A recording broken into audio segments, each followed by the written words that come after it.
नमस्कार सर्वांना। आजच्या व्हिडिओमध्ये आपण श्रावणी सोमवारच्या फसकीची कहाणी पाहणार आहोत। ऐका महादेवा तुमची कहाणी। आटपाट नगर होतं, त्यात एक गरीब सवाष्णबाई राहत असे।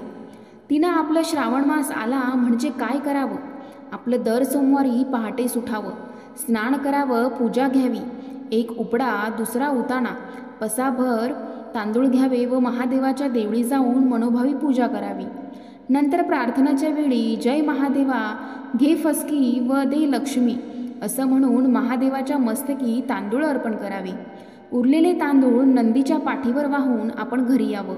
असं 4ही सोमवारी तिनं केलं। महादेव तिला प्रसन्न झाले। दिवसेंदिवस ती श्रीमंत झाली, मनामध्ये समाधान पावली।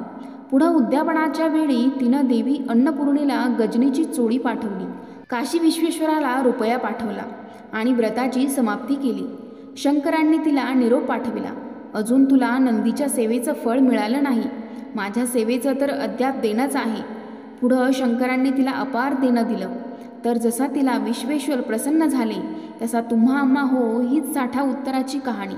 5 उत्तरी सुफळ संपूर्ण। धन्यवाद।